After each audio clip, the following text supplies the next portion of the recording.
안녕하세요. 부동산을 쉽게 다양하게 깊이 있게 분석하는 부동산의 비밀입니다. 집값 띄우기, 대한민국의 고질병 중에 고질병입니다. 아주 오래전부터 있었고 사회 문제로 대두되기도 했지만 사실상 그동안 크게 처벌받았다는 소리는 못 들어봤습니다. 가장 대표적인 예가 미등기 거래입니다. 10억짜리 집을 뜬금없이 15억에 거래가 된 척 연기를 합니다. 그러면 또 순식간에 집이 13억에 팔리고 15억에도 팔리고 그게 올라서 20억까지 팔리고 그렇게 쭉쭉 집값은 올라만 갔습니다.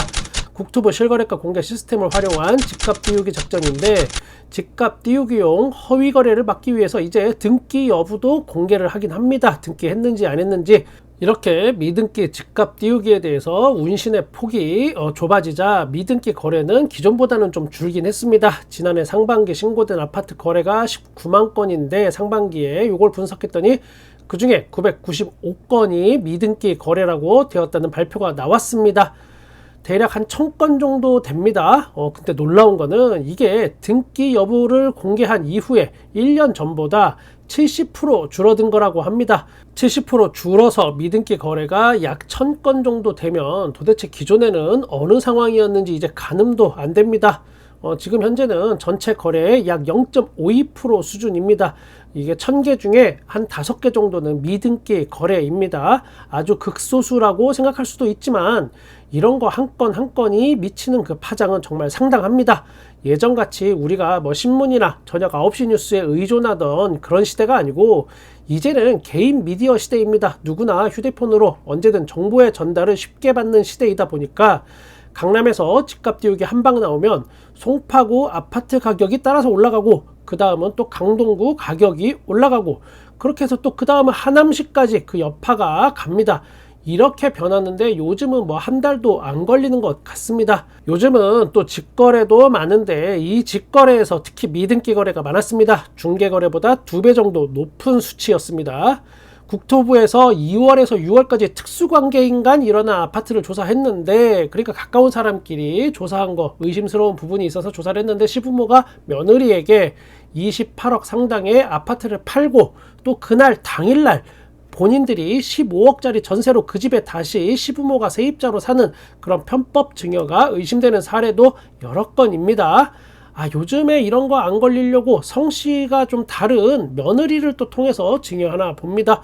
어차피 그래도 걸린 건 다 걸리겠지만, 그런데 제가 늘 강조하던 거 지금 당장 입주권 전매 현장을 급습하고 탈탈 털면 더 어마무시한 일이 있을 수도 있습니다. 사실상 집값 띄우기는 입주권, 분양권 이 전매 시장이 더 해먹기 쉽습니다.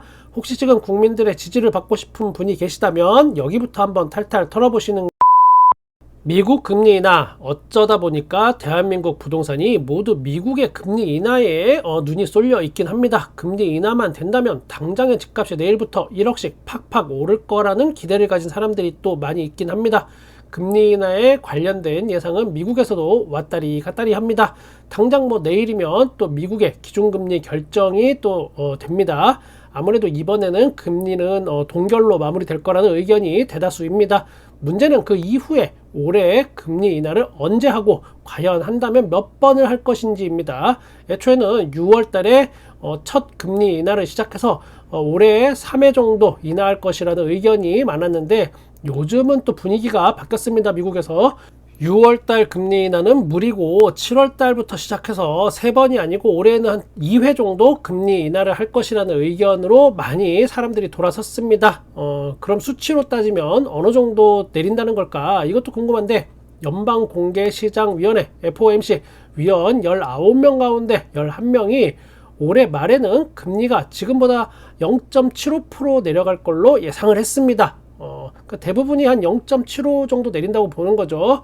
올해 말에는 미국 기준금리가 4.5%에서 4.75% 사이가 될 거라는 전망이 많다. 우리가 지금 3.5%니까 이렇게 된다고 해도 우리나라보다 미국의 기준금리가 1% 이상 높은 상태가 유지됩니다. 연말에 한국도 미국 기준금리를 맞춰서 내릴 수 있는 그런 경제적인 체력이 될지 그 부분은 좀 두고 봐야 할 것 같습니다. 영국 파이낸셜 타임스는 미국 시카고 부스 경영대학원하고 함께 38명의 경제학자들한테 설문조사를 했습니다.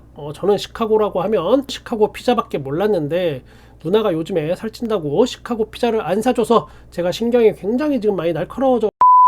자, 아무튼 이 똑똑한 미국 경제학자 38명의 의견은 첫 금리 인하 시기가 6월 달에 첫 금리 인하 한다는 의견은 8%, 7월 달 이후에 한다는 26%, 9월 달 이후라는 의견이 55%나 됩니다. 미국 증권가보다 훨씬 더 보수적으로 접근하는 걸 알 수 있습니다. 물론 경제학자라고 해서 모든 걸 다 맞추는 건 아닙니다. 아무튼 올해 첫 금리 인하 시기도 여름이 아니고 어쩌면 가을, 겨울 이렇게 넘어갈 수도 있겠습니다. 이런 전망의 근거는 미국의 소비자 물가 지수입니다. 여러분도 지금 저처럼 장 보러 마트 가면 한숨이 나오시죠? 저도 요새 한숨 많이 나옵니다. 미국의 소비자 물가 지수가 2월 달에 3.2%로 이게 예상보다 높았습니다. 우리가 지금 나사기도 바쁜데 미국 CPI가 왜 중요한지까지는 알 필요가 없으니까 그냥 쉽게 풀어드리면, 미국 금리가 인하가 되려면 선제적으로 일단 미국 소비자 물가 지수가 2%대 진입을 해야 합니다. 그런다는 가정하에 6월 금리 인하가 예상되었던 겁니다, 기존에. 그런데 이게 작년 말쯤에 좀 어느 정도 미국 물가가 잡혀가는 듯 보였습니다. 그랬더니 이제 파월 아저씨가 이거 한 6월쯤 금리 인하 이제 해도 될 것 같은데 이런 냄새를 솔솔 풍기기 시작합니다. 이러면서 이제 갑자기 금값이 오르고 막 그랬던 건데, 그 말하고 며칠 지나지 않아서 2월 달에 소비자 물가지수가 3.2%로 예상치보다 높아진 겁니다. 그 뒤로 이제 머쓱해진 파월 아저씨가 그냥 입 꾹 다물고 있는 중입니다, 현재. 그냥 6월 달에 금리 인하하기에는 지금 모든 경제지표가 안 따라준다, 이렇게 보시면 됩니다. 그런데 6월 달에 또 경제지표가 안 좋아도 또 기습적으로 금리 인하를 할 가능성도 있습니다. 야, 부비부비인지 지랄인지 이 새끼 또 이러네. 너 얍삽한 거 내가 진작에 알아봤다. 내 집 좀 금매로 비싸게 좀 팔아달라니까 그걸 유튜브에 떠벌려갖고 날 개망신을 줘?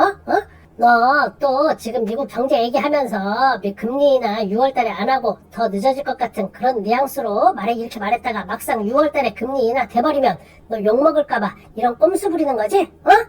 기다가 정말 조용조용히 좀 얘기해요. 조용조용히.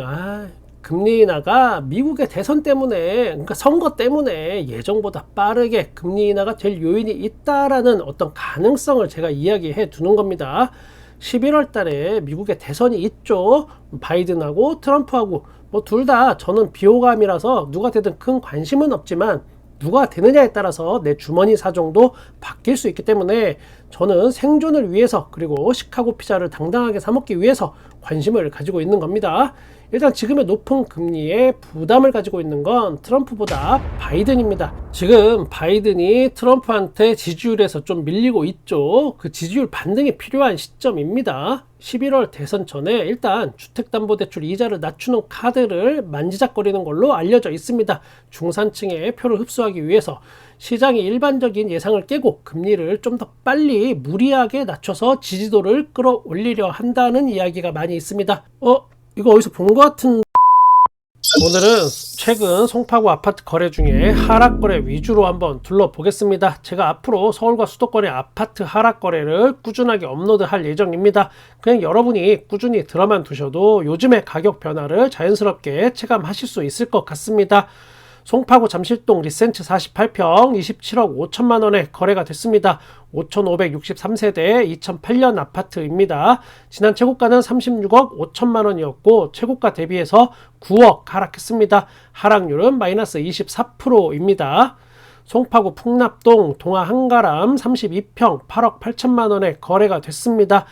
782세대 1994년 아파트입니다. 지난 최고가는 14억 7천만 원에 거래가 된 적이 있었고 최고가 대비 5억 9천만 원 하락했습니다. 하락률은 마이너스 40%. 송파구 방이동 올림픽 선수기사촌 아파트 34평 19억 2천만 원에 거래가 됐습니다. 5,540세대 1989년 아파트입니다.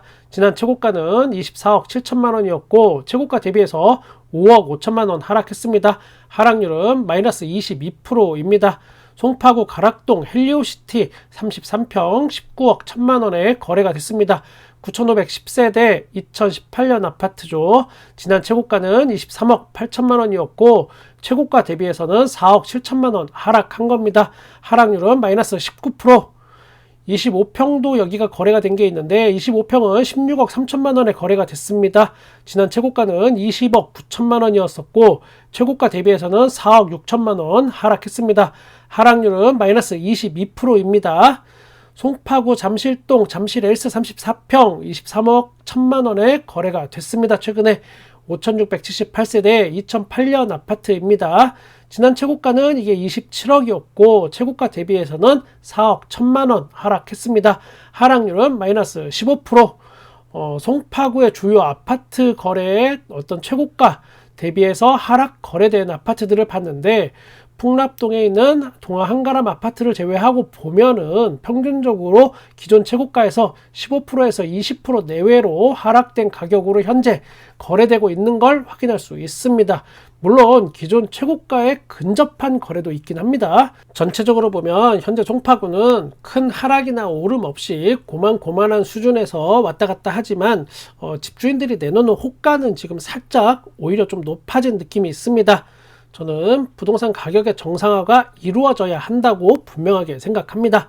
저는 여러분의 부동산에 끝까지 함께 하겠습니다. 구독과 좋아요, 알림 설정, 댓글도 감사합니다. 부동산의 비밀이었습니다.